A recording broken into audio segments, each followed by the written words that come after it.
TV조선 취재 기자들이 전하는 뉴스의 중심, 보도본부 한나인, 저는 신효섭입니다. 여야 유력 대선 주자들이 연관돼 있는 대장동 개발 의혹과 고발 사주 의혹에 대한 검찰, 공수처의 수사가 모두 속도를 내고 있습니다.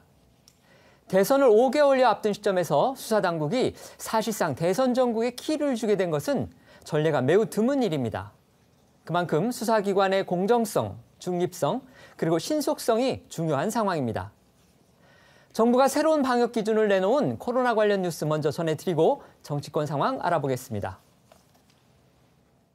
이번 주말부터 시작하는 두 차례의 연휴 등 방역 위협 요인을 감안하여 정부는 향후 2주간 현행의 거리두기 단계를 그대로 유지하기로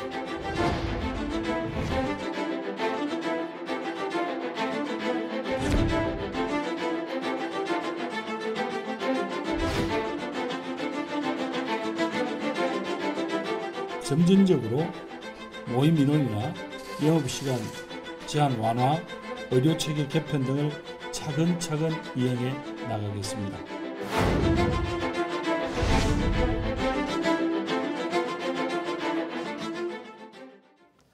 정부가 현행 거리두기를 2주간 연장하기로 결정했어요. 네, 그렇습니다. 수도권 4단계, 비수도권 3단계가 적용되는 현재 사회적 거리두기 단계를 2주 더 연장하기로 했습니다. 사적 모임 인원 제한도 그대로 유지됩니다. 김부겸 국무총리는 추석 이후 더 거세진 코로나 확산세, 그리고 이번 주말부터 시작되는 두 차례 연휴 등 방역 위험 요인을 감안했다고 전했습니다.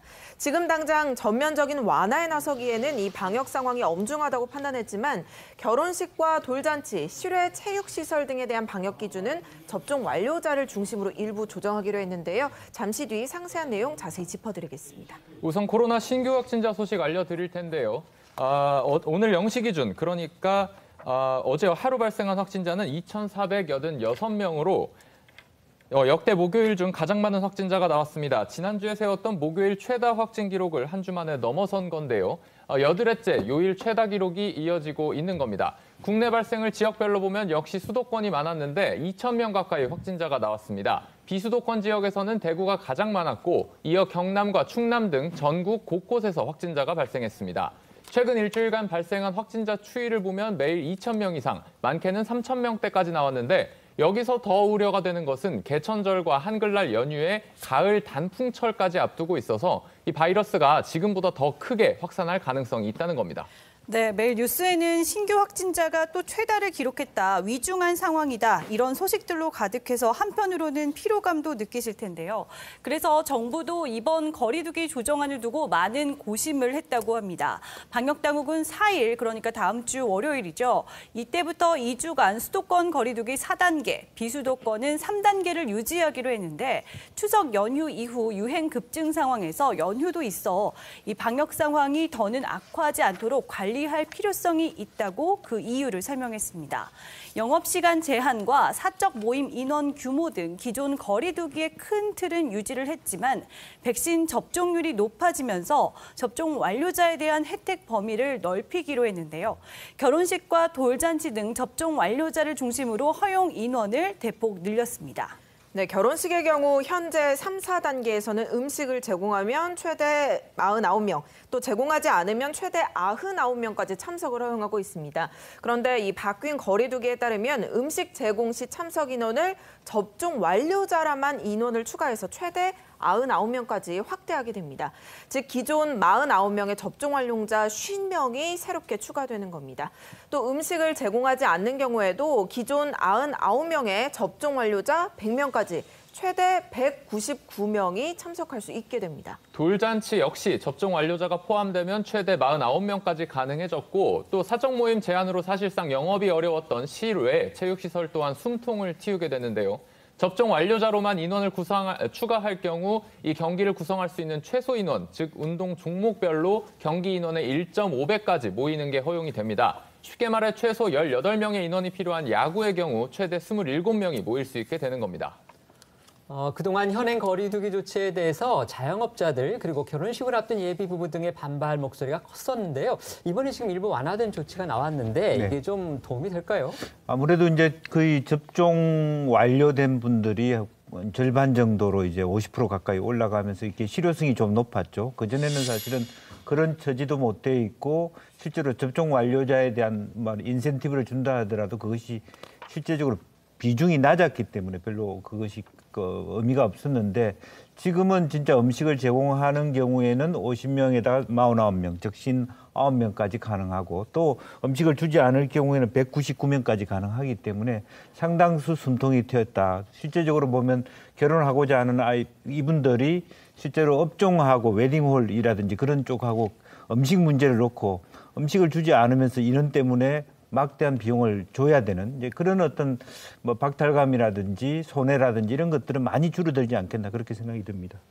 네, 이런 가운데 전문가들은 방역 완화에 대해서 거리두기에 대한 피로감이 크고 또 위중증률이 떨어지고 있는 만큼 방역 완화는 불가피하다는 입장을 보였는데요. 하지만 급격하게 완화해서는 안 되고 신중해야 한다고 했습니다.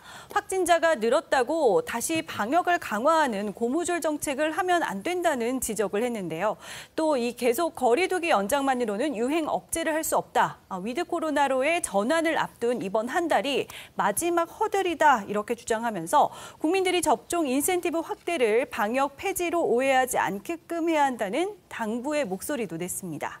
결국 인센티브를 받으려면 접종을 마치는 게 중요해졌습니다. 그런데 미접종자의 접종 예약률이 낮다는 그런 기사들이 많이 나왔어요. 맞습니다. 지난달 18일부터 시작돼 어제 마감된 백신 미접종자의 사전 예약은 예약률이 10%에도 못 미친 상태로 마무리가 됐습니다. 아직도 500만 명이 넘는 시민이 예약하지 않은 것으로 추산이 됩니다. 11월 초부터 단계적인 일상 회복을 시작하겠다는 정부로서는 이 감염 위험이 비교적 큰 미접종자를 빠르게 줄이는 게 중요하겠죠. 방역당국은 접종률을 최대한 끌어올리기 위해서 이달 18일부터는 예약을 하지 않아도 가까운 병원에서 당일 접종을 받을 수 있도록 했습니다. 관련 목소리 들어보겠습니다. 예약을 못하신 분들은 카카오 또는 네이버에서 자녀 백신을 검색해서 가까운 의료기관에 자녀 백신 알람 신청을 하거나 의료기관에 문의하시면 자녀 백신으로 접종이 가능합니다. 또한 10월 18일부터는 접종을 원하는 미접종자가 사전 예약이 없이도 의료기관을 방문하면 접종기관의 보유 물량 범위 내에서 접종이 가능하도록 할 계획입니다. 이로써 미접종자가 원하면 언제든지 의료기관의 자녀 백신 또는 보유 백신을 통해서 접종이 가능하도록 할 계획입니다. 이 접종률이 저조하고 또 이 접종을 기피하는 것에 대해서 감염병 전문가들은 이 시민들이 접종을 안 하는 이유에 대해서 살펴볼 필요가 있다라고 말하고 있는데요. 지속적인 추가 접종 기회를 마련해줘야 한다고 말을 하면서 이 독감 백신 접종처럼 동네 의료기관에 불시에 가도 접종을 할 수 있는 그런 환경을 마련해야 한다고 주장하고 있습니다.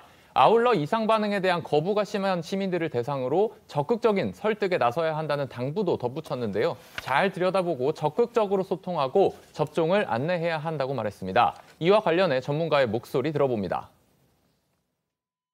지금까지 접종을 안 하신 분들은 대부분 아마 안 하실 확률이 높습니다. 그런 분들은 제 환자분 중에도 일부 계신데 걱정이 돼서 못 맞으세요. 기저질환이 있기 때문에 나는 굉장히 위험하다. 백신을 맞아서 중증이나 사망할 수가 있다는 그런 공포심을 가지고 계셔서 아마 접종하기가 어렵습니다. 그래서 아까 제가 그런 분들을 위한 보호장치가 필요하다는 것이고 보호장치라고 하는 거는 이분들이 고위험시설에 가지 않게 거기에 대한 어떤 제재를 해주시고요. 청 교수의 말처럼 백신에 대한 공포심이 아무래도 가장 큰 이유인 것 같은데요. 그런데 최근에 백신에 대한 불안감을 가중시키는 아주 좋지 않은 사례도 있었다고 하죠. 네, 맞습니다. 최근 온라인에선 화이자 백신을 접종한 고3 학생이 중환자실에 있다가 심폐소생술을 했는데 결국 사망했다는 내용의 글이 확산했는데요. 질병관리청이 조사한 결과 이는 사실이 아닌 것으로 확인이 됐습니다. 아시아경제의 보도에 따르면요. 해당 학생은 지난 7월 화이자 1차 백신을 접종받은 뒤에 닷새 만에 버스 안에서 쓰러져 병원으로 옮겨졌고 심폐소생술을 받고 깨어나 정상적인 학교 생활을 하고 있는데요. 학생이 화이자 백신을 접종받은 이후에 이상 반응을 겪은 건 사실이지만 사망했다는 부분은 사실이 아니었던 겁니다. 이에 정부는 이달부터 실시되는 청소년 예방 접종을 앞두고 근거 없이 불안감을 가중시키는 행위에 대해서는 엄정하게 대응할 방침입니다. 네, 뿐만 아니라 방역당국은 예방접종 증명서를 위조하거나 다른 사람의 것을 도용하는 경우에는 형사처벌까지 받을 수 있다고 경고했습니다. 단계적인 일상 회복이 논의되면서 예방접종 증명서 활용이 늘어날 것으로 예상되는데 이 당국은 위조한 증명서를 사적 모임 제한 인원 제외 등 인센티브 목적으로 사용했을 경우에는 과태료는 물론 10년 이하 징역형에 처해질 수 있다면서 주의를 촉구했습니다. 지금부터는 대장동 의혹 관련 수사 상황과 핵심 인물들의 수상한 행적들까지 하나씩 짚어보겠습니다. 먼저 영상 보고 오시죠.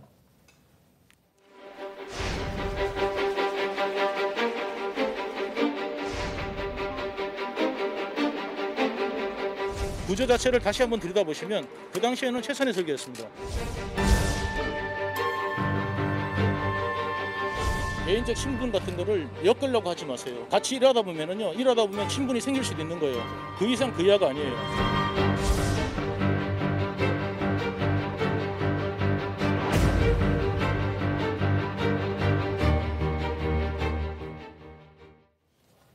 대장동 의혹이 말 그대로 대선 정부의 모든 이슈를 빨아들이는 블랙홀이 된 상황입니다. 오늘 시작된 국정감사에서는 여야의 치열한 공방이 이어지고 있고요. 또 오늘 오전에 검찰은 의혹의 핵심 인물인 유동규 전 성남도시개발본부 기획본부장을 전격 체포했습니다. 네, 이 대장동 특혜 의혹의 핵심 인물로 지목되어 온 유동규 전 본부장, 이 유 전 본부장이 오늘 오전 9시 반쯤에 병원 응급실에서 검찰에 체포됐습니다.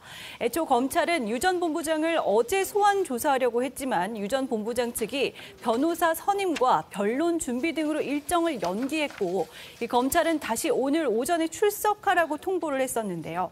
그런데 유 전 본부장이 오늘 새벽 갑작스럽게 복통을 호소해서 병원 응급실을 찾은 겁니다. 때문에 법조계 등 일각에서는 유 전 본부장의 병원 치료를 마친 이후로 이 소환 일정이 미뤄지는 것이 아니냐 이런 전망이 나오기도 했지만 검찰은 유 전 본부장이 소환에 응하지 않을 우려가 있다고 보고 직접 신병을 확보한 것으로 보입니다.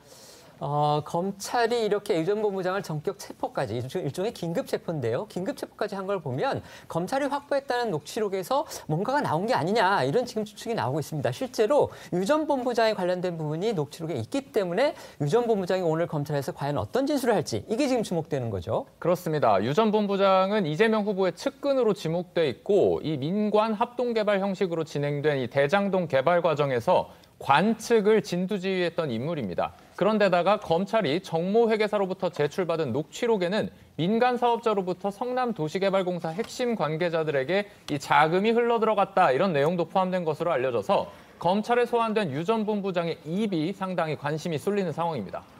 그런데 유 전 본부장이 검찰 소환을 앞둔 어제 기자들 앞에 깜짝 등장하기도 했어요. 맞습니다. 의혹이 불거진 이후 전화번호를 바꾸는 등 언론과 접촉을 피해오던 유 전 본부장. 어제 오후 자택 앞에서 기자들과 만나 본인에게 제기된 의혹들을 전면 부인했습니다. 특히 유 전 본부장은 사업 설계 당시 민간업체가 과도한 개발 이익을 가져갈 수 있다는 실무진 의견을 묵살했다는 의혹을 강하게 부인했습니다. 또 검찰에 녹취록을 제출한 정모회계사도 모른다고 주장했습니다. 유 전 본부장의 목소리 들어보겠습니다. 부하 직원들이 안을 갖고 왔는데 묵살했다. 그런 안이 존재하지 않습니다. 내가 혹시 잊어먹었나 싶어서 물어봤어요. 혹시 그런 거 있었냐? 없었답니다.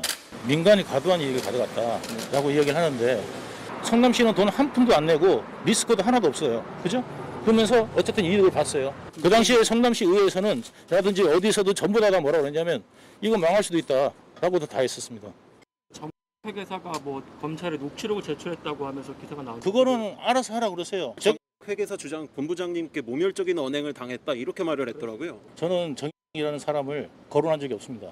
변호사나 뭐 김만배 씨 다 뭐 전혀 모르시는. 김만배라는 분은 기자로 알고 있었습니다. 중앙지 기자가 왜 이렇게 자주 나오시나 이런 생각은 했었습니다.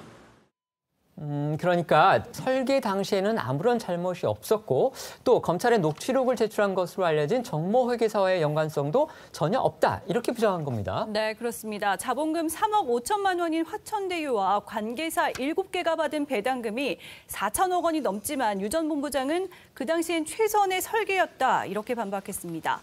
또 유 전 본부장은 민간 부분의 핵심 인물들에 관한 질문에도 잘 모른다는 취지로 일관했는데요.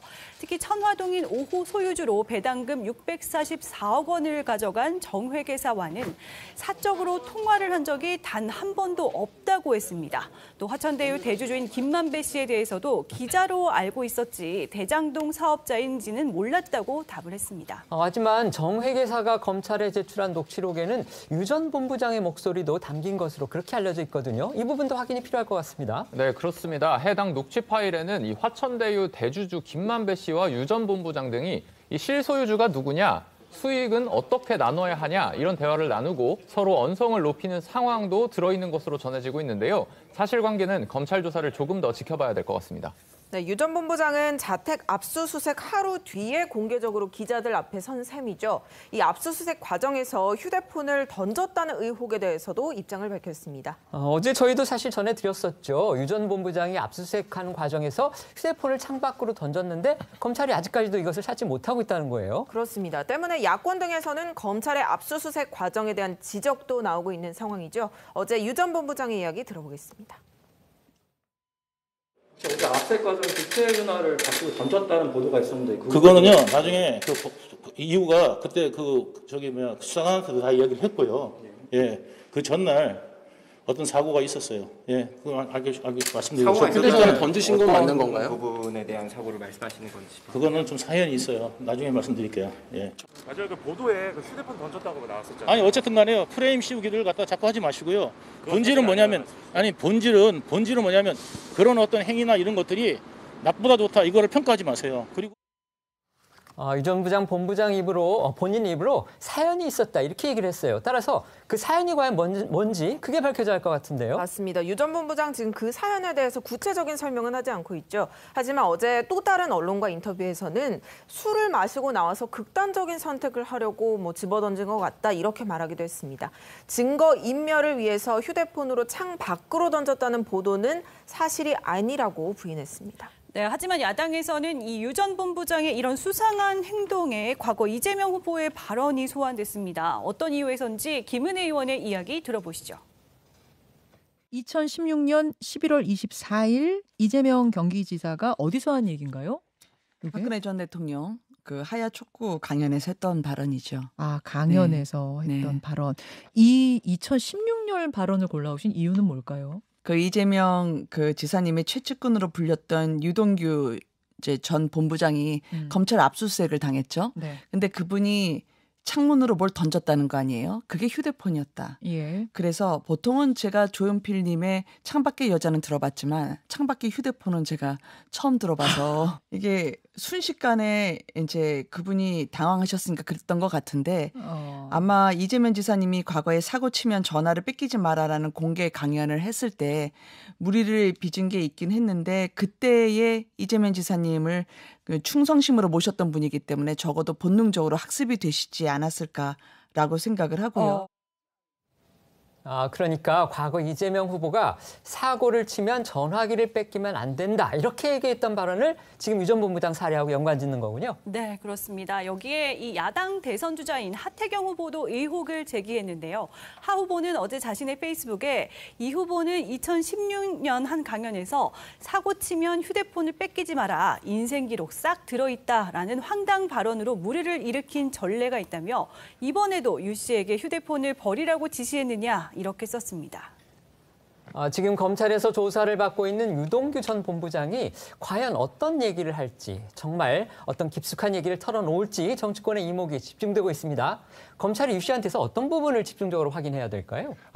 우선은 자금 흐름입니다. 왜냐하면 지금 오늘 아침에 그렇게 전격적으로 체포하게 된 동기도 말씀하셨듯이 정모 회계사가 내놓은 자료 중에 뭉칫돈과 관련된 것 부분 그리고 지분과 관련된 부분 이런 부분과 관련해서 성남도시개발공사의 임원 모 임원에게 건네줬다라는 그런 증언과 기록들을 지금 제시하지 않았습니까? 그것과 관련돼서 그렇다면 실제로 그런 돈들을 받았는가 아니면 또 누가 받았는가에 대한 어떤 그 증언, 그래서 결론적으로는 실소유주에 대한 확인, 그리고 두 번째는 결제 책임과 관련한 부분이 있지 않습니까? 지금 언론 보도에서 몇몇 그런 그 도시개발공사의 당시 직원들이 이야기하듯이 이 부분과 관련해서 사실상 굉장히 큰 그런 그 이익을 민간 업체에게 돌려주는 거 아니냐라고 브레이크를 걸었을 때 그것을 묵살하고 그냥 강행한, 어떤 의미에서는 직권남용의 어떤 혐의, 이 두 가지가 핵심적으로 좀 물어볼 그런 그 의제가 아닌가 싶습니다. 유동규 전 본부장이 이재명 후보의 최측근이냐 아니냐는 어제 저희 TV조선이 방송했던 민주당 대선주자 토론회에서도 주요 공방 포인트였습니다. 1위 이재명 후보를 견제하기 위해 후보들이 일제히 유동규 전 본부장을 공격 포인트로 삼으면서 공세에 나선 건데요. 영상으로 준비했습니다.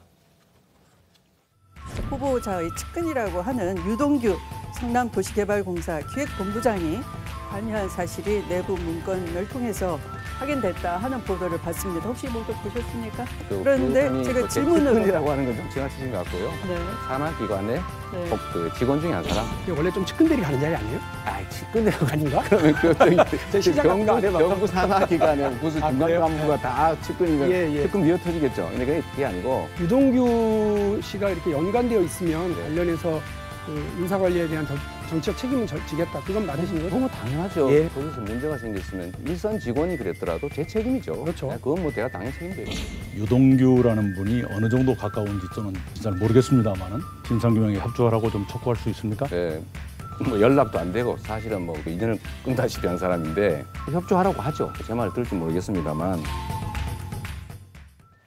이재명 후보는 계속해서 유 전 본부장이 측근이 아니다. 심지어 인연을 끊다시피 한 사람이다. 이렇게 지금 얘기를 하고 있군요. 그렇습니다. 이재명 후보 어제 토론회에서 유 전 본부장은 산하 직원 중에 한 사람이라면서 가급적 좀 거리를 두려고 하는 모습이었습니다. 하지만 토론회 중반에 후보들의 공세가 집중되자 유 전 본부장이 선거를 도와준 적이 없다고 한 앞선 해명을 번복하는 듯한 발언을 하기도 해서 뭐 스텝이 꼬였던 거 아니냐 이런 지적도 나옵니다. 이 후보의 어제 토론회 발언 조금 더 들어보겠습니다. 제가 사익을 취한 것도 아니고 가정을 하더라도 그 사람이 예를 들면 저의 선거를 도와줬습니까? 아니면은 뭐 저의 정치활동 사무실에 뭐 집기 사는 걸 도움 받았습니까? 아니면은 뭐 시간이 좀 지나 그런 거 한 거 없지 않습니까? 그런데 왜 자꾸 문제 제기를 저한테 하시는 거예요? 아니 제가 이분이 원래 리모델링 하시던 분인데 저희 이제 선거를 어쨌든 도와주셨고 원래 도시공사 이전에 시설관리공단 거기에 그 직원 관리하는 그 업무를 맡았는데 이제 직원 관리들을 매우 잘해서 이제 경기관광공사에 이제 공모를 했고 그 중에서 실력이 있어서 뽑았는데 경기관광공사.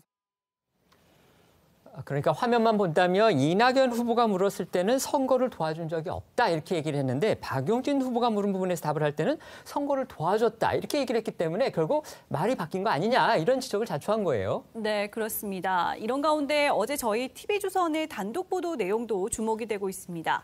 유 전 본부장이 과거 이재명 후보와의 사적 대화를 수차례 언급하면서 친분을 과시했었고 또 이 후보가 대통령이 된다면 국정원에 가겠다고 했다는 말도 했다는 이 성남도시개발공사 관계자의 증언이 나온 건데요. 직접 들어보시죠. 사장이라고 하면서 과실이 엄청 있죠. 이재명 시장이 보낸 사람이다 해가지고 내로 황제처럼 국정원에 들어가서 기획실장 맡아서 그걸 조직으로 확 뒤집어놓겠다. 다 확 뒤집어놓겠다. 물론 들려드린 얘기는 아직까지는 관계자의 주장일 뿐입니다. 하지만 만약에 이게 사실이라고 하면 이재명 후보가 얘기한 것처럼 이 후보와 유 전 본부장의 관계가 단순히 시장과 산하기관의 직원으로만 볼 수 있을지 그건 좀 의심스러운데요. 그렇습니다. 더욱이 유동규 전 본부장이 지난 2015년에 이 대장동 개발 계획을 수립할 당시 기존의 개발 관련 부서 외에 전략사업팀을 만들어서 별동대처럼 운영을 했고 대장동 개발의 수익 배분을 명시한 문서의 최종 결재권자도 유 전 본부장이었던 것으로 드러나는 등 이 성남도시개발공사에서 절대적인 영향력을 갖고 있었던 정황들도 하나둘 확인되고 있는 상황이라서 의구심은 더욱 커질 수밖에 없습니다. 하지만 현재까지는 유 전 본부장 역시 이재명 후보와의 관계에는 강하게 선을 긋고 있는 상황입니다. 어제 유 전 본부장의 목소리 들어보시죠. 이재명 지사와는 그런 개인적 친분은 없으신가요? 개인적 친분 같은 거를 엮으려고 하지 마세요. 네. 뭐냐면 같이 일하다 보면 친분이 생길 수도 있는 거예요. 그 이상 그 이하가 아니에요. 가십거리를 만들어서 어떻게든지 이거는 프레임을 짜가지고 엮어가지고 누구 가까운 사람이 무슨 짓을 했더라. 이런 것들을 갖다가 만들어내는 것들 같아요. 김 의원님 질문 드리기 전에 방금 나온 속보 하나 먼저 전해드리겠습니다. 경찰에서 나온 속보인데요. 김만배 씨를 포함해서 화천대유 그리고 천화동인 성남도시개발공사 핵심 관계자 등 8명을 경찰이 오늘 출국 금지 조치를 했다고 합니다. 아마 검찰에 맞춰서 경찰도 수사에 속도를 내려는 그런 의도로 보입니다. 김 의원님께 질문 드리겠습니다. 네. 지금 이재명 후보하고 유 전 본부장 모두 부인은 하고 있지만 두 사람의 관계에 대해서 의구심이 지금 점점 증폭이 되고 있거든요. 특히 유 전 본부장이 이재명 후보가 대통령이 되면 국정원에 가겠다 이런 말을 했다는 증언까지 나왔기 때문에 과연 두 사람의 관계를 어떻게 봐야 될지 어떻게 보십니까? 사실 뭐 그 캠프에 가서 일을 하고 있냐 안 하고 있냐 이런 얘기도 있었고요. 그렇지만 이제 이재명 지사의 얘기는 그러니까 측근이라고 하는 말은 자기가 이제 그동안에 이제 도지사 이제는 대통령 후보 된 만큼 좀 그레이드를 높여야 되지 않느냐. 그 정도 부류의 사람들이 측근이라 그러면 엄청나게 많을 수 있다. 지금 현재 이재명 캠프에 국회의원들만 해도 수십 명이 왔다 갔다 하는 거니까요. 그런데 돌이켜보면 이 두 분의 만남이 2009년부터 있었던 것 같습니다. 그 전부터 있었을 수도 있지만 실제로 이제 이재명 지사가 성남시장에 나왔을 때부터 지지 선언을 했고 재개발 조합장으로 있으면서 그런 어떤 전문가로서 인식이 있었던 것 같고 시장직 인수위에도 또 있었고 그러다 보니까 실제적으로 공직을 맡을 수 있는 신분이 아니었음에도 불구하고 여러 가지 어떤 추인을 받아가지고 실제로 도시개발공사의 핵심적인 그야말로 책임자가 됐고 더 나아가서는 경기도에 와서도 관광공사 사장이 됐다. 사실 최근에 우리가 알지만 황교익 씨가 그다음에 관광공사 사장으로 되기 위해서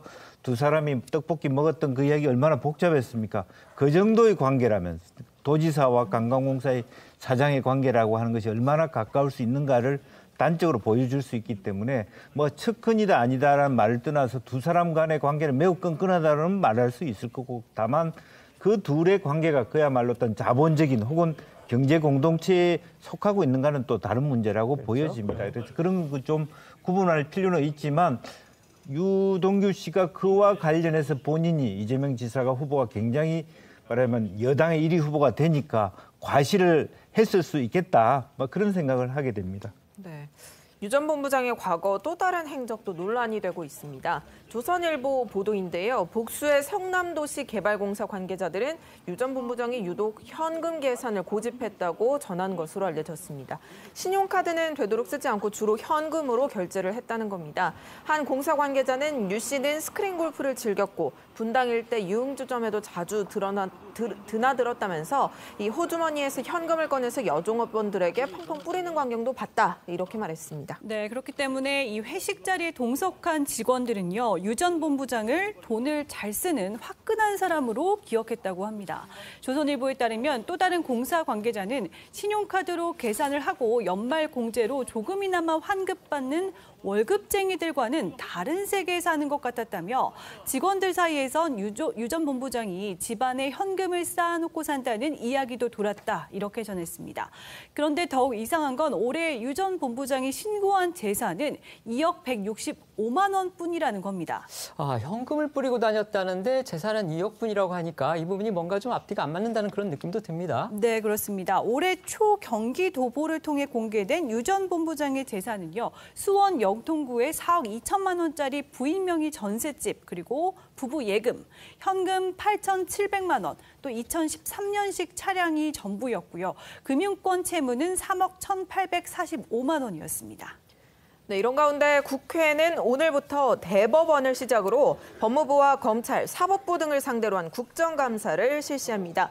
대선을 5개월 앞두고 열리는 문재인 정부에 대한 마지막 국감입니다. 대장동 개발 사업 특혜 의혹이 주요 쟁점이 될 것으로 확실시되는 가운데 오늘 대법원 감사에서는 야당이 자리에 이재명 특검 요구라는 피켓을 붙여놓은 것이 빌미가 돼서 시작 38분 만에 파행됐습니다. 여당 의원들은 즉각 의사 진행 발언을 요청하고 피켓을 제거한 뒤에 감사를 진행해야 한다고 주장했습니다. 그러자 박광훈 법사위원장은 결국 오전 10시 52분쯤에 정회를 선포했습니다. 국감이 진행되면 권순일 대법관이 화천대유의 자문을 받아 고액의 대가를 받은 것이 핵심 쟁점이 될 것으로 보입니다. 권 전 대법관의 경우 지난해 공직선거법 위반 혐의로 기소된 이재명 후보의 이 전원 합의체 판결에서 이 후보의 무죄 결정을 주도한 것으로 알려져 있는데요.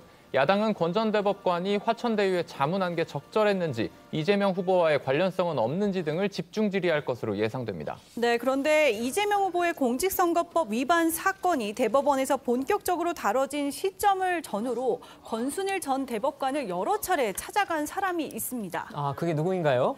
네, 바로 이 성남시 대장동 개발 민간 사업자인 화천대유의 대주주 김만배 씨인데요. 한 경제지 법조기자 출신인 김만배 씨는 이재명 후보가 성남시장이던 시절 대장동 개발 특혜를 받았다는 의혹을 받고 있고요. 또 작년 9월에 퇴임한 권순일 전 대법관은 그해 11월부터 화천대유의 고문을 맡아 월 1,500만 원씩을 받은 것으로 알려졌습니다. 네, 전주의 국민의힘 의원이 대법원으로부터 제출받은 법원 출입 기록에 따르면요. 김 씨는 2019년 7월 16일부터 지난해 8월 21일까지 8차례에 걸쳐서 권 전 대법관을 방문한 것으로 밝혀졌습니다. 당시에 김만배 씨는 기자 신분이었나요? 그렇습니다. 특히 이재명 후보 사건은 지난해 6월 15일 대법원 전원이 참여하는 대법원 전원 합의체로 회부가 됐죠. 그런데 김 씨는 그 다음 날인 16일에 권 전 대법관을 방문한 것으로 기록이 돼 있습니다.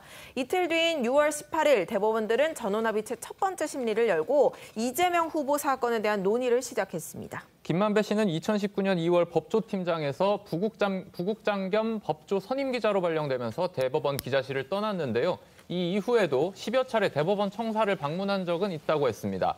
또 방문 목적은 대부분 대법원 내에 근무하는 후배 법조기자를 만나거나 군의 이발소에 방문한 것이었고, 권순일 당시 대법관은 인사차 3-4차례 방문했지만 이 재판에 관련한 언급을 한 적은 없다고 입장문을 통해 밝혔습니다. 네, 김 씨는 대법원 청사 출입 신고서에 후배 법조기자 이름을 적으면 그가 출입국까지 본인을 데리러 와야 하는 불편함이 있기 때문에 편의상 권순일 대법관 방문이라고 적은 것에 불과하다, 이렇게 설명을 했습니다. 그런데 통상적으로 이런 행정기관, 사법기관도 마찬가지고요. 대법관실을 방문을 할 경우에는 경비들이 대법관 비서실에 연락을 해서 미리 만나기로 약속했습니까? 이렇게 선약 여부를 확인하지 않나요? 네, 그렇습니다. 그래서 이 김 씨의 해명이 설득력이 좀 떨어진다, 이런 지적이 나오기도 하는데요. 김 씨는 이재명 후보가 무죄 취지로 판결이 난 다음 날에도 이 권 전 대법관을 만난 것으로 드러났습니다. 국민의힘 전주회 의원은 김 씨의 방문 일자가 이재명 지사 사건의 전원 합의체 회부일과 선고일에 밀접하게 연관돼 있다면서 이 지사를 생환시키기 위한 로비라는 합리적인 의심이 가능하다고 밝혔습니다.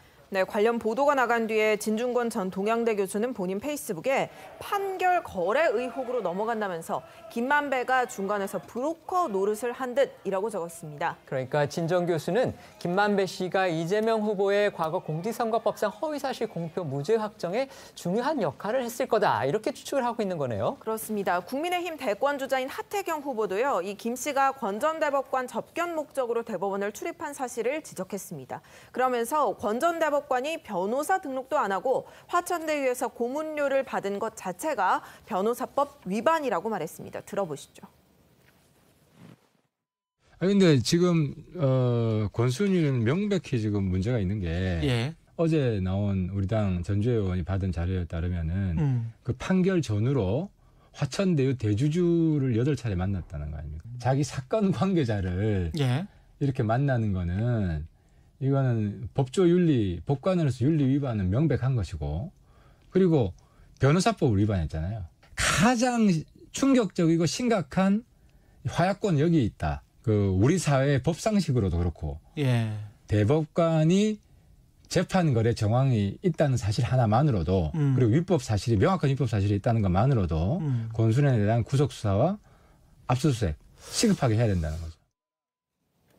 화천대유 대주주 김만배 씨가 지난 6월 경기도 수원시의 농지 약 600평을 매입했다는 보도도 나왔습니다. 김 씨는 올해 6월 수원시 권선구 입북동의 개발제한구역 일대 농지 약 584평을 14억 6천만 원에 매입했는데요. 이 땅은 수원시가 추진하는 연구개발시설 조성사업인 수원 R&D 사이언스 파크 예정지 안에 있는 것으로 확인됐습니다. 그런데 김만배 씨 누나도 또 부동산을 무더기로 매입했더라고요. 네, 그렇습니다. 김 씨의 누나는 2019년 말부터 지난 여름까지 1년 반에 걸쳐서 서울 목동 재개발 지역 내 단독주택과 빌라 8채를 집중적으로 매입한 것으로 확인이 됐는데요. 이들 부동산은 김 씨의 김씨의 누나가 2005년부터 목동에 가지고 있던 이 상가 주택 건물 한개동, 그리고 작년 3월 중랑구 상봉동에 올린 시세 90억 원짜리 9층 건물과는 별개입니다. 두 채는 김씨 누나 본인 명의로, 6채는 천화동인 3호 명의로 산 것으로 알려졌습니다. 지금 말씀드렸던 천화동인 3호는 대장동 개발에 872만 원을 투자해서 101억 원을 배당받은 그런 회사죠. 또 김씨 누나가 유일한 사내이사로 등기돼 있다고 해요. 그렇습니다. 그런데 이 과정에서요, 김씨 누나가 윤석열 말고 좋은 사람이 대권을 잡으면 아파트를 개발해 큰 돈을 번다라고 말했다는 복수의 증언이 나왔습니다. 조선일보 보도입니다. 지역 부동산 중개업자들이 이 김씨가 가로주택 정비 사업을 통해 아파트를 개발하고 큰 돈을 벌 것이다라는 얘기를 했다고 전한 겁니다. 한 주민도 비슷한 얘기를 들었다면서 김씨가 지지 후보를 특정하는 발언을 한 건 기억이 잘 안 나지만 윤석열이 되면 안 된다는 말은 들었다라고 했다고 보도를 했습니다. 화천대유 대주주인 김만배 씨가 2019년부터 2년 동안 권순일 전 대법관을, 그러니까 권 전 대법관이 현직 시절에 수차례 찾아가서 만난 것으로 알려졌습니다. 야당이 법원에서 받은 자료에 나온 사실입니다. 그중에는 또 이재명 후보의 선거법 위반 사건을 합의체에 올린 날, 그리고 또 이 후보가 무죄를 선고받은 날 언저리가 포함되어 있는 겁니다. 그런데 여기에 대해서 김 씨는 편의상 권 전 대법관 방문을 적었다고 이렇게 얘기를 하고 있지만, 야당은 또 혹시 이 후보 무죄 판결과 관련한 재판 거래 의혹이 있었던 거 아니냐, 이런 지금 의심을 하고 있는데요. 이거 어떻게 봐야 될까요? 그렇습니다. 이제 일체로 한 7번, 8번 그렇게 얘기를 하고 있습니다만, 본인은 실제 만난 거는 서너 차례밖에 안 된다고 얘기하지만, 현실적으로 그런 대법관을 만나러 간다고 했을 때 직원들이 만나러 가는지를 확인시켜주지 않고 출입하는 경우는 많지 않을 것이라고, 아무리 본인이 뭐 매일 드나드는 어떤 출입 기자라 하더라도 그것은 쉽지 않았을 것이라고 보여지고요. 이제 그런 면에서 적절하지 않고, 또 하나는 실제로 전원 합의체로 넘어갔던 2020년 6월 전후에 또 실제로 그런 결과가 나왔던 전후에 방문이 있었다라고 하는 것은 뭐 석연찮은 부분이 있는 것이죠. 왜냐하면 본인이 얘기한 것처럼 안부나 전할 것 같으면 그렇게 자주 갔어야 될 이유가 없고, 또 결과적으로는 그분을 그 판결이 난 이후에 화천대유의 고문으로 모셔왔기 때문에 그런 부분들이 훨씬 더 말하자면 풀어야 될 숙제로 남아 있는 것 같습니다. 근데 지금은 결과적으로 권순일 대법관 측에서 무슨 만남을 했고 몇 번 만남을 했는지를 정확하게 표명하는 것이 지금 현재의 어떤 단계가 아닌가 그렇게 보여집니다. 대장동 개발 사업과 관련된 새로운 의혹들이 연일 제기되고 있습니다. JTBC 보도에 따르면 화천대유 관계사인 천화동인 5호의 소유주 정모 회계사가 지난 2019년부터 김만배 씨 등과 나눈 대화와 통화를 녹취한 것으로 전해지는데요. 유동규 전 성남도시개발공사 기획본부장이 참여한 대화 내용도 일부 담긴 것으로 알려졌는데, 이 녹취록을 검찰에 제출했습니다.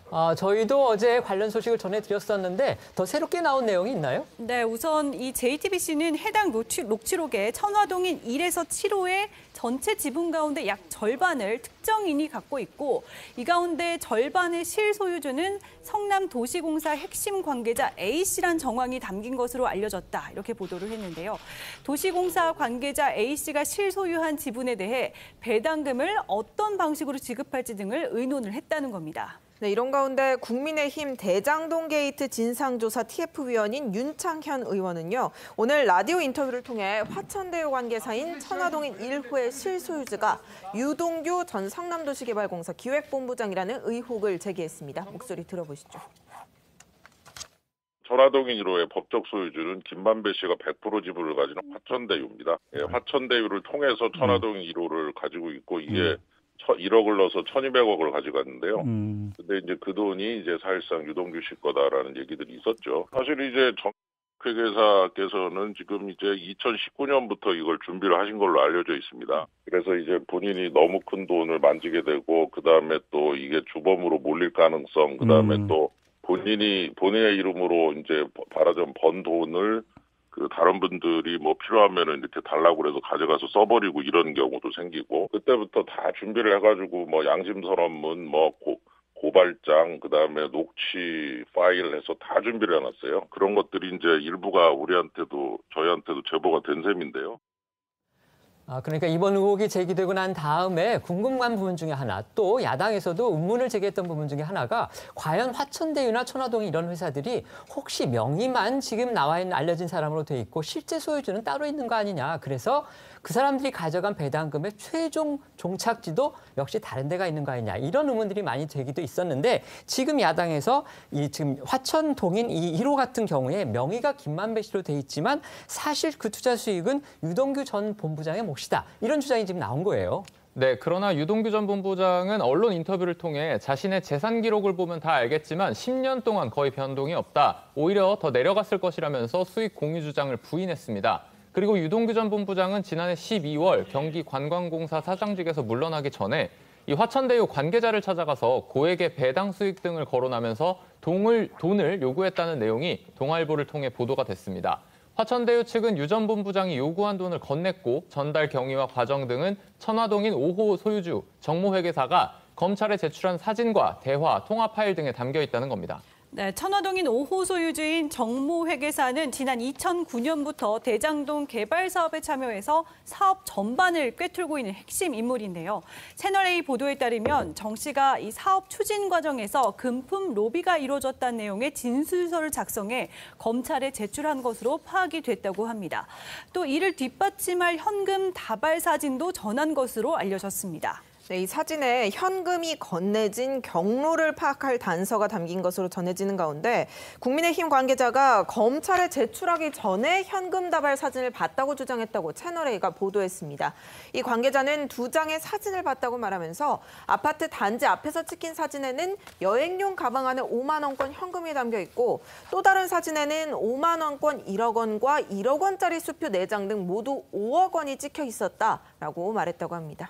결국 국민의힘 관계자가 본 사진상으로만 따져봐도 현금이 최소 5억 원이 넘네요. 그렇습니다. 국민의힘은 지분이 7%에 불과한 화천대유와 천화동인이 4천억 원이 넘는 배당금을 받을 수 있도록 사업 구조를 짜준 대가로 성남도시개발공사 관계자들에게 이 금품이 전달된 게 아니냐 이런 의혹을 제기했는데요. 김기현 국민의힘 원내대표의 발언 들어보시죠. 진실이 서서히 수면 위로 드러나고 있는 것으로 보입니다. 이재명 후보가 제 아무리 막말 대잔치로 국민의 눈과 귀를 흐리려고 한들 민주당은 게이트의 공범이 될 뿐입니다. 천화동인 1호의 실소유주가 김만배 씨가 아니라 유동규 전 본부장이라는 의혹이 야당 의원에게서 제기가 됐습니다. 천화동인 5호 소유주가 제출한 녹취록이 결국 이런 부분까지 다 결국은 의혹을 해소해 줄 수 있는 일종의 판도라의 상자다. 이런 지금 보도가 잇따르고 있는데요. 이거 어떻게 보십니까? 일단 지금까지는 이 판도라의 상자 이전까지는 어떤 상황이었냐면 관이 이 이익을 환수하기 위해서 민과 손을 잡았고 이 민이 사실상 전체적인 이런 구도에 여러 가지 어떤 검은 돈을 이 여러 가지의 어떤 로비에 쓰였다. 여기까지 알려져 있습니다. 그런데 유동규 당시 사장 권한 대행이 만약에 천화동인 1호의 소유주가 된다면 판이 완전히 해석이 바뀌게 되는 거죠. 어떻게 해석이 돼야 되냐면 민관이 구분되는 게 아니죠. 민관이 합동으로 이 검은 의혹에 핵심적인 어떤 모든 것들을 함께했다라는 것이기 때문에 이재명 지사의 책임이 지금 관리 책임이다라고 스스로 이야기하겠지만 단순한 관리 책임을 훨씬 벗어나게 되는 거예요. 이 모든 것들의 주체가 이재명 지사라고 설계 본인도 이야기하고 또 이 관리에 대한 어떤 책임에 대한 모든 것들을 사실 자신이 져야 된다라고 발언을 했기 때문에 이 자체는 이제부터는 완전히 판이 바뀌게 되므로 굉장히 파장이 커지는 그런 상황이 될 수밖에 없습니다. 네, 이런 가운데 정치권은 대장동 개발 사업 특혜 의혹에 연루된 인사 명단이 적혔다는 미확인 리스트들에 들썩이고 있습니다. 아직 검증되지 않은 수준의 리스트인데도 유력 대선 주자들이 어떻게 얽혀 있을지 모르는 첨예한 이슈인 만큼 여야 모두 잔뜩 긴장한 눈치인데요. 그중 50억 클럽이 대표적이죠. 대장동 개발 시행사인 화천대유 등으로부터 50억 원을 받기로 약속했다는 정관계 인사들 명단이 돌아다닌다는 그런 얘기예요. 네, 맞습니다. 어제 이준석 대표가 국회에서 긴급 기자간담회를 열어서 50억 클럽 리스트를 봤다 이렇게 말하기도 했는데 이재명 후보의 목소리와 함께 들어봅니다. 이준석 국민의힘 현재 대표는 이미 50억 게임에 참여한 사람이 여러 명 있다는 사실을 한참 전에 알고도 지금까지 한국국 모른 척하고 국민을 속인 죄를 물어서 봉고 파직하도록 하겠습니다. 제가 봤던 사설 정보지의 내용은 4명이 포함된 명단이었고 그 안에 언론에 이미 이름이 회자되고 있던 분들의 이름도 있었습니다. 예, 그래서 제가 그분들의 이름을 거명하기엔 좀 아직까지 정보 확인이 안 된 상태이기 때문에 부적절하지만은 민주당과 친분 있는 인사도 명단에 분명히 있었습니다. 이재명 지사와의 친분이 있는 인사가 있었고. 네, 이준석 대표는 어제 이 사설 정보지에 나온 50억 클럽 멤버에는 곽상도 의원 외에도 이재명 지사 측 인사가 포함이 됐다고 말을 했습니다. 물론 이 리스트가 아직 정보 확인이 안 돼서 부적절하다는 얘기를 하기는 했어요. 맞습니다. 곽 의원의 이름이 있었던 거는 맞지만 금액은 언론에 보도된 내용과 맞지 않는 부분이 있었던 것 같다. 또 그분들 이름을 거명하기에는 아직 정보 확인이 안 돼서 부적절하다. 이런 명단을 검증하기 위해서라도 조속히 특검을 진행해야 한다라고 강조를 했습니다. 다만 민주당에서는 이준석 대표를 향해서 비겁한 폭로를 거두라고 강하게 비판하고 있습니다. 이 대표의 50억 약속 클럽 등 이 화천대유 여권 인사 로비 의혹 제기에 그 출처가 고작 사설 정보지라니 과연 공당의 대표가 언급할 수준의 발언인지 눈을 씻고 다시 확인해야 할 정도라면서 실명조차 언급하지 못하는 비겁한 폭로를 거두라고 촉구를 했습니다. 어제 이 대표의 발언과 민주당 목소리 들어보겠습니다. 사설 정보지, 저희가 찌라시라고 하는 그 형태로 들어온 것이기 때문에 그거는 상당한 사실관계 확인이 필요합니다. 제가 그래서 그때 3-4명 정도 이름이 더 있었다 했는데 어제 민주당 윤호중 원내대표께서 그걸 무슨 국민의힘 인사 3-4명이 더 있다는 식으로 받아가지고 속된 말로 뽀를 차셨던데 그 안에 솔직히 말하면 박영수 특검 이름도 있었고요. 그리고 권순일 대법관 이름도 있었고요. 또 다른 이재명 지사의 친분 있다고 하는 인사의 이름도 있었고요. 거기에 곽상도 의원 이름도 있었던 것이고. 이준석 대표는 50억 클럽을 언급하며 본인이 본 찌라시에는 여권 대선 후보와 친분이 있는 인사가 있었다고 주장했습니다. 그리고 구체적인 정황이나 증거, 증인 그 어떤 것도 없으면서 고장 내놓은 것이 찌라시입니다. 대장동 의혹에 과연 정치권이 얼마나 연루돼 있는지가 지금 초미의 관심사입니다. 특히 관심을 갖는 것은 그렇게 많은 배당금을 받아가서 그 돈을 과연 어디에 썼느냐 이 부분에도 지금 관심이 집중되고 있는데 이런 가운데 이른바 50억 클럽 리스트라는 게 지금 정치권에서 돌아다니고 있다고 합니다. 또 이준석 대표가 구체적으로 일부 인사들 이름까지도 지금 냈고요. 이거 어떻게 보십니까? 앵커께서도 사실 오랜 기자 생활을 하시면서 늘 이렇게 지켜보셨겠지만 정권 말기에 닥쳐있는 게이트 사건에서 언제나 게이트 사건의 진상이 규명되기 전에 리스트부터 돕니다. 그 게이트는 대개는 정관계 로비의 검은 돈의 흐름 이것과 굉장히 많이 밀접해 있거나 혹은 대통령의 측근이 받은 돈 이렇게 되지 않았습니까? 그럼 돈 준 사람의 리스트든 아니면 돈 받은 사람의 리스트든 그런 리스트들이 괴문서로 도는 언제나 그런 어떤 상황이었고요. 그리고 결정적으로 이제 검찰 수사로 그 누구누구가 이제 밝혀지는데 대개는 결말이 이렇게 나죠. 여야가 비슷하게 어느 정도는 비슷하게 나온다거나 또 핵심 측근 중에서도 누구누구가 나온다거나 이런 결말이 늘 나왔습니다. 지금의 상황에서 사실 두 가지 특징이 있어요. 지금까지 어떤 역대 정권의 게이트보다도 액수가 너무 크다. 지금 액수 인플레에 국민들은 걸려 있습니다. 그냥 퇴직금의 50억이라면 그러면 그 다음부터의 어떤 이 네임밸류에 따른 사람들에 대한 그런 액수는 얼마나 클 것이며 전체적으로 수익률도 1100 몇 조 아닙니까? 그러니까 1100배 아닙니까? 그렇다면 지금에 돌아가는 액수라면 사실상 저기가 너무 쉽다는 거예요. 이 수사가 쉬워질 수밖에 없다. 왜? 액수가 클수록 누수 현상이 많이 일어날 수가 있거든요. 액수가 적을수록 이렇게 감출 수가 있는데 또 한 가지는 이해 관계자가 너무 많아요. 지금. 예를 들어서 주식회사 그러면 주식회사에 이 서열이 딱 있지 않습니까? 그런데 지금 보시다시피 화천동인의 변호사나 또 정모 변호사는 다른 라인. 또 이쪽에 김만배 씨의 S대 라인은 또 거기에 또 법대 라인이 따로 있고 그러니까 성남의들의 초대 대표와 또 이대 대표는 성대 법대 라인이고 이런 라인들이 서로 이렇게 다 다르면서 서로의 이해관계가 달라지면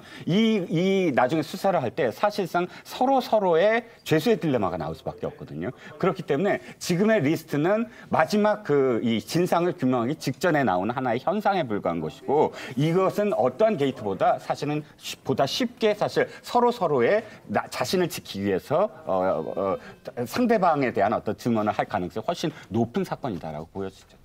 그런데 지금 이 국민의힘 지도부 내에서도 갈등이 빚어지고 있습니다. 이 오늘 새벽에 올라온 이준석 대표의 페이스북 글부터 한번 볼까요? 대선을 앞두고 평소보다 반박자씩 빨라도 부족함이 있는 상황에서 이 전두환 신군부 소리 들어가면서 굳이 당무를 할 필요가 없을 것 같습니다. 그리고 이 당신께서 하고 싶은 대로 하십시오 등의 문구가 눈에 띕니다. 당신께서 하고 싶은 대로 하세요의 당신은 조수진 최고위원을 겨냥한 말이라고 하더군요. 네, 그렇습니다. 갈등의 전말은 이렇습니다. 국민의힘은 어젯밤에 긴급 최고위원 회의를 열었죠. 조수진 최고위원은 이 자리가 곽상도 의원의 제명을 논의하는 자리라고 주장하면서 탈당한 분을 최고위에서 의결로 의원직 제명을 할 수 있느냐면서 회의 참여를 거부한 것으로 알려집니다. 당 최고위 소집의 명분과 내용을 지적하면서 불참하자 이준석 대표는 최고위 직후에 기자들과 만나서 당황스러움을 감추지 못했습니다. 화면으로 보시겠습니다. 저희가 그 대장동 TF 관련해가지고 논의 사항이 있어가지고 이렇게 긴급 회의를 했는데 모 최고위원께서 오해를 좀 하신 것 같습니다. 그래가지고 뭐 제명 문제 논의한다고 이렇게 본인은 참여 안 하겠다 문자 보내셨는데 저는 왜 그런 상황이 발생했는지 잘 모르겠고 저희가 표결을 지금 뭐 저희가 하는 상황도 아니고 그렇기 때문에 전혀 어떤 입장도 없습니다. 그 사안에서. 그래서 오늘은 그게 주요 논의 사안도 아니었습니다. 그래서 아마 일부 회의 참석 대상자가 오해가 있었던 것 같은데 좀 당황스럽습니다. 그래서. 네, 이준석 대표는 최고위 이후에 SNS를 통해 곽상도 의원에 대한 제명은 애초에 우리 당 소속 의원이 아니라 최고위 의결 사항도 아니고 안건이 될 수도 없는데 왜 회의에 참석하지도 않은 분이 이런저런 이야기를 하면서 분란을 야기하는지 모르겠다. 이 발언은 회의에 나와서 하라. 안 바쁜 사람 없다는 등의 반응을 보였는데요. 조 위원이 이 과정에서 이준석 대표의 행보를 전두환 신군부에 비교하면서 이 두 사람의 갈등이 감정 싸움으로 번진 듯한 모양새입니다. 아까 언급했듯이 전두환 신군부 이런 발언이 나오면서 이 대표가 굉장히 불편했던 모양이에요. 네, 조수진 최고위원이 국민의힘 단체 대화방에 올린 장문의 글을 읽어봤습니다. 민주주의에서 가장 중요한 것 중 하나가 절차인데 무소속 의원의 제명 논의가 국감 시작 전날 심야 최고위를 열어야 할 정도로 시급한 것입니까?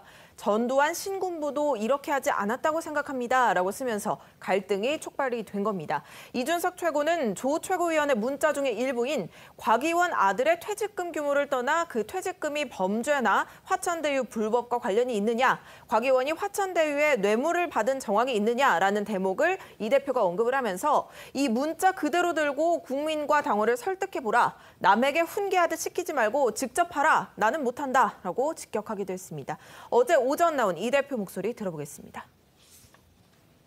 한재로 50억 받은 분이 50억은커녕 5천만 원 받기도 어려운 게 현실인데 그 상황에서 그런 해명은 매우 부적절하다고 저는 계속 지적하고 있고요. 곽상도 의원에 대한 건은 저희도 줄기차게 곽상도 의원의 해명이 불충분하다라는 이야기를 하고 있고 저희는 뭐 예전에 조국 수호 이런 것처럼 상도 수호 이런 거 없습니다. 그런데 국민의힘 당내 분위기는 뭐 그다지 조 최고위원한테 우호적이지는 않아 보입니다. 네, 이게 분위기가 그렇습니다. 이 국민의힘 일부 대선 주자들은 곽상도 의원 제명에 반발하면서 이준석 대표하고 정면 충돌한 조수진 최고위원을 향해서 상도 수호를 그만두라고 경고하고 나섰습니다. 유승민 후보는 이 조수진 최고위원은 50억 원에 대한 국민의 분노가 안 들리느냐, 상도 수호를 두고 왜 당 지도부가 분열을 보이는지 이해가 안 된다. 명분도 없는 일로 걸핏하면 당대표를 흔드는 행위는 흔들기를 위한 흔들기다라고 비판했고요. 원희룡 후보 역시 이 대표의 결정에 이견이 있으면 최고위에 참석해서 대화하면 된다면서 이렇게 외부에서 언론 플레이만 하려면 최고위에 있을 이유가 없다고 겨냥했습니다. 홍준표 후보도 이 조수진 최고위원이 좀 과했다, 부적절했다라고 생각한다고 했고요. 하태경 후보는 이 조수진 최고위원은 국민의힘과 함께할 것인지 곽상도 의원과 함께할 것인지 결단하라고 하기도 했습니다. 네, 다만 조 의원은 오늘 페이스북을 통해 여전히 이준석 대표가 추진한 긴급 최고위 안건은 곽상도 의원 제명의 하나였던 것으로 알고 있다면서 옹호가 아니라 대장동 부패 설계자와 대장동 부패의 몸통을 은폐하려는 정권, 여당과 싸우는 게 먼저라는 취지였다. 이렇게 생각한다고 적었습니다. 이준석 대표하고 지금 조수진 최고위원이 이전에 당 인선안 두고서도 사실 미묘한 신경전이 있었거든요. 그런데 이번에 다시 갈등이 수면 위로 드러난 겁니다. 국민의힘 대선 주자들은 조수진 최고위원을 한 목소리로 비판하고 있는 듯한 그런 모양새인데 어떻게 보십니까? 글쎄요, 이상하게 이렇게 뭐 진실 게임 비슷하게 만들어지는데 누가 뭐 맞나 틀리냐를 떠나가지고 당이라고 하는 것은 질서가 있어야 되지 않겠습니까? 당대표가 나름대로는 여러 가지 어떤 필요한 그 대선 공간에서 굉장히 급박한 여러 가지 의제들을 설정하고 소집할 텐데 불만이 있더라도 참석을 해서 거기에 대한 어떤 대표에 대한 불만이라든지 또 다른 사람들과 함께 도모하는 방식으로서 그렇게 논의를 풀어갔으면 좋겠습니다. 그렇지 않고 그야말로 서로 상호 말하자면 총질하다시피 그렇게 진실게임, 벼랑끝 치킨 게임으로 간다라고 하는 것은 실제로 서로 타이트하게 맞서가는 대선 전국에서는 사실 피해야 되는 그런 덕목이 아닌가 그렇게 보여집니다. 그런데 이번에 지금 이렇게 최고위원 그다음에 대표하고 갈등이 불거진 이유 중에 하나가 지금 언론들이 분석하고 있는데요. 사실 곽상도 의원의 제명 문제는 국민의힘 내부에서 먼저 나왔던 건 맞습니다. 그런데 제명을 위한 실제 움직임은 민주당이 먼저 취한 겁니다. 민주당이 의원들 연소로 해가지고서 국회에 지금 제명안을 제출을 했거든요. 그러니까 또 국민의힘은 발을 뺀 듯한 모양새다. 이런 보도가 나오니까 국민의힘 내부에서 이를 둘러싸고 뭔가 갈등이 지금 불거지고 있는 거 아니냐 이런 지적까지 나오거든요. 네, 어떻게 그렇습니다. 보십니까? 사실 그러면 첫 단추를 잘못 깬 거예요. 솔직히 말씀을 드리면. 그러니까 이 일주일 동안 이 사실을 알고 있음에도 불구하고 그것을 드러내지 않았다. 이것은 사실 비난받을 만합니다. 그러니까 추석 전에 이미 국민의힘 지도부가 50억 원 퇴직금 사실을 알고 있었는데 공개를 안 한 거지. 그거 말씀하시는 네네. 거죠? 근데 뭐 그렇다고 해서 이것을 지금 뭐 이재명 후보 측에서 봉고파직 뭐 이렇게 그 왕권에서나 나올 만한 그런 그 용어를 쓴 것도 사실 부적절한데 더 부적절한 건 이거죠. 그 당시 나중에 어떤 조치를 취했다 할 수밖에 없었다고 하더라도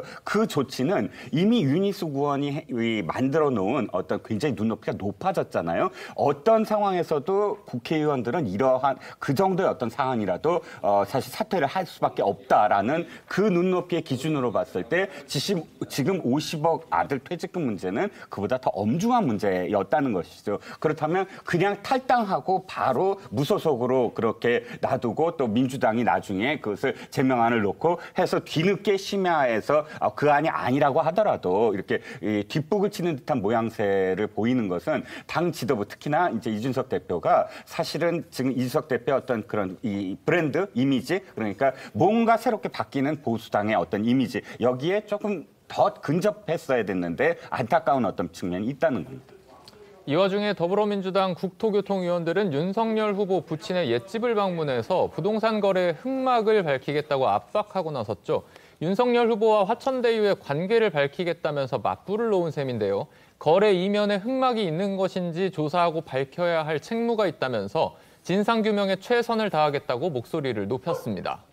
네, 그런데요. 이 포부와는 달리 그렇게 큰 소득은 없었던 걸로 보입니다. 윤석열 후보 아버지의 집을 샀다는 김만배 씨의 누나는 다른 사람한테 월세를 놔서 그 집에는 살지 않는다. 이렇게 지금 얘기를 했었거든요. 네, 때문에 민주당 의원들은 굳게 잠겨진 대문만 보고 별 소득 없이 발길을 돌려야 했습니다. 해당 주택을 중개한 이 부동산 중개사무소를 찾았는데 문이 잠겨 있어서 또 별 소득을 얻지는 못했고요.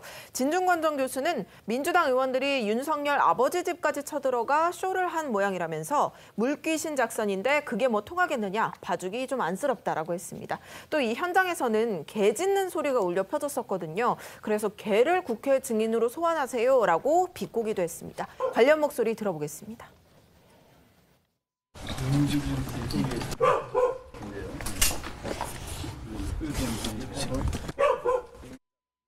이분이 그 화천대유 대주주의 친누나가 되는 분입니다. 바로 이 집입니다. 보시다시피 문이 잠겨 있고 연락이 닿지 않고 있습니다. 좀 거기서부터라도 좀 출발을 하면 뭔가 그 수상한 거래에 진실에 이렇게 접근해가는 실마리가 좀 잡힐 수 있을 것 같은데 안 돼서 좀 안타깝게 생각합니다. 사실관계 다 밝혔고요. 사실은 이건 민주당이나 일부 언론에서 이미 명쾌하게 해명이 된 것을 자꾸 억지를 부리면서 무슨 의혹이 있는 듯하게 의혹 제기를 거짓말을 섞어서 하고 있습니다. 네, 이런 가운데 어제 저희가 속보로 보내드렸던 것처럼 이른바 고발 사주 의혹을 수사한 검찰이 현직 검사가 관여한 사실과 정황을 확인해 사건을 공수처로 이첩을 했습니다. 서울중앙지검 공공수사 1부는 최강욱 열린민주당 의원 등이 고소한 해당 사건을 수사한 결과 현직 검사의 관여 사실과 정황을 확인했다고 밝혔습니다. 제보자 조성은 씨의 텔레그램 메시지 속 손준성 보냄이라는 문구가 조작되지 않았다는 걸 확인했다는 의미로 보입니다.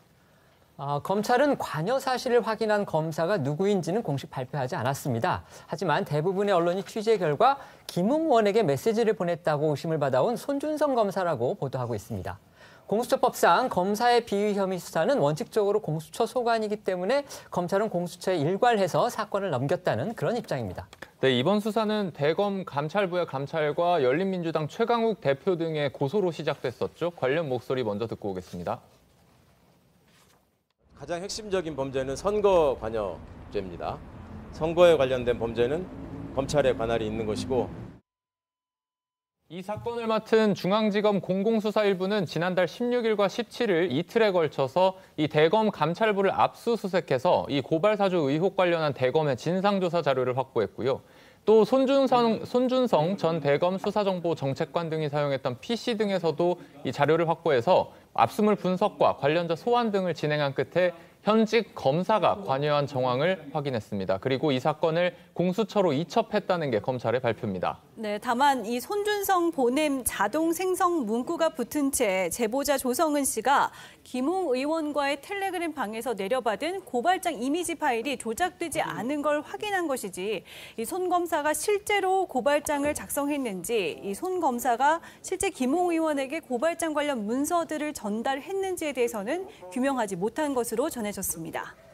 이른바 고발 사주 의혹의 쟁점은 크게 나눠서 두 가지입니다. 첫째는 뭐냐면 과연 이 고발장이 실제 만들어졌다면 누가 그걸 만들었느냐. 만약에 현직 검사가 이걸 만들었다고 하면 그거는 직권남용 혐의를 받는다는 거고요. 그다음에 실제 이 고발장이 야당에 의해서 쓰여졌다면 그거는 거기에 관련된 사람들이 선거법 위반 혐의를 받는 겁니다. 그런데 지금 조선일보나 일부 언론들의 보도를 보면 어제 검찰이 이렇게 혐의점을 갖다가 확장하지 않은 채 그냥 공수처에 사건을 넘긴 거는 결국 직권남용이나 선거법 위반 같은 범죄 혐의를 인정할 만큼 수사를 진전시키지 못한 거 아니냐 이렇게 지금 얘기를 하고 있습니다. 그래서 궁금한 게 손준석 검사가 과연 어떤 입장을 밝혔는지 그거였는데요. 손 검사 어떤 얘기를 했습니까? 네, 이 손준성 검사는 어제 입장문을 통해 일부 언론에서 제 관여 사실이 확인된 것처럼 보도를 하면서 정치적으로 악용하고 있는 것에 대해서 심히 유감스럽게 생각한다고 했습니다. 그러면서 저는 본 사건에 관여한 사실이 전혀 없다고 주장을 했습니다. 향후 공정한 수사가 진행이 된다면 진실이 밝혀질 것을 확신한다면서 피의 사실 공표나 명예훼손 등에 대해서는 강력하게 대처할 것임을 다시 한번 말씀드린다 이렇게 전했습니다. 들으신 대로 검찰이 손준성 보낸 메시지가 조작된 건 아니다. 이 부분까지는 확인을 했지만 손 검사 등이 직권남용이나 선거법 위반 혐의까지는 확정하지 못한 것으로 그렇게 보입니다.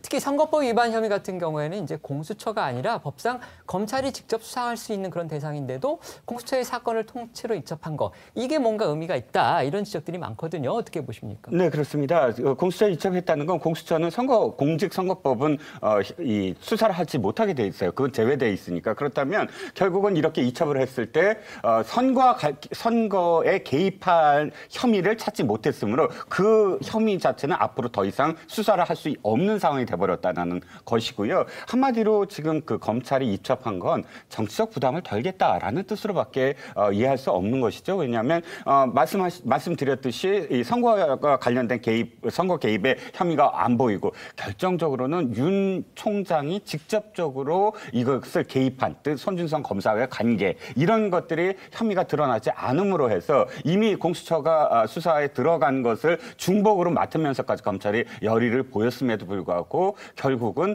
이게 여기서 빨리 손절을 해야만 더 이상의 어떤 또 이 데미지라든지 어떤 상황을 맞지 않겠다라는 그런 정무적인 판단이 지금 개입된 게 아니냐. 그런데 이제 반박 차원에서는 또 이런 지적도 나오더라고요. 뭐냐면 대검이 지금 먼저 손준성 검사가 그때 당시에 근무했던 곳이 대검 아니었습니까? 네네. 그래서 대검에서 벌어진 일에 대해서 대검이 수사하는 상황에 대해서 뭔가 중립성이라든지 공정성 이런 부분을 문제 삼을 수도 있으니까 네네. 그렇다면 대검이 직접 수사하기보다는 혐의는 확인이 됐으니까 공수처에서 나중에 법적인 결정을 다 내려라 이렇게 넘겼다 이런 지적도 있거든요. 이 부분은 어떻습니까? 자, 앵커님 말씀대로 되려면 어느 정도의 명예가 있어야 돼요. 이 정도는 수사했다. 그리고 검찰이 최선을 다했다. 그리고 이것을 바탕으로 해서 공수처가 하라라는 것이 지금 말씀하셨듯이 그런 기반이죠. 이게 원래는 더 이상 가야 되지만 검사가 검사를 제대로 마지막에 할 수 없으므로 또 검사 수사는 공수처에서 함으로 넘긴다라는 단계가 되려면 검찰이 어느 정도 수사를 하고 거기에 결과를 냈었어야지만 됐다는 거예요. 그게 안 나온 상태에서 지금 넘겼기 때문에 정치적 부담달리다라는 얘기가 나올 수밖에 없죠. 네, 민주당은 손준성 전 대검 수사정보 정책관이 관련된 이 검찰 고발사주 의혹 사건이 공수처로 이첩한 데에 대해서 윤석열 후보를 겨냥하고 있습니다. 목소리 들어보시죠.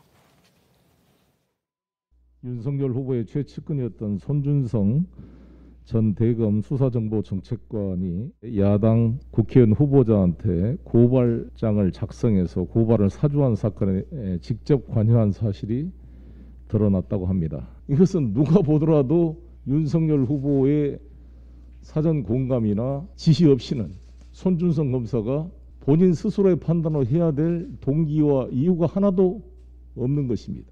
총장의 신복 중에 신복이었습니다. 손준성 검사의 고발사주 관여 의혹이 확인돼 공수처에 이첩됐습니다. 네, 민주당 대권주자인 이재명 후보도요. 본인 SNS를 통해서 속속 드러나는 진실, 윤석열 구하기 공작은 성공할 수 없다라는 제목의 글을 올려서 이 윤석열 후보를 겨냥을 했습니다.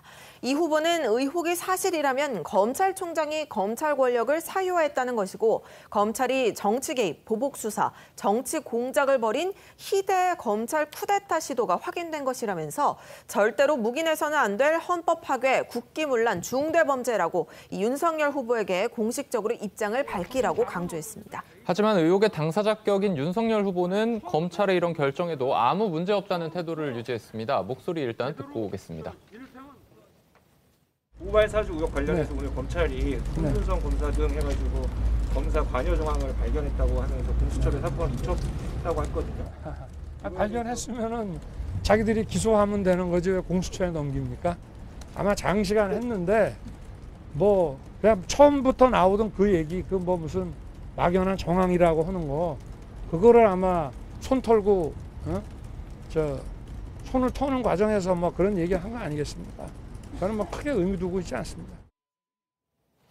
윤석열 후보 측은 어제 제보사주 의혹의 고발인으로 공수처에 출석하면서 제보사주도 수사해야 된다고 전했습니다.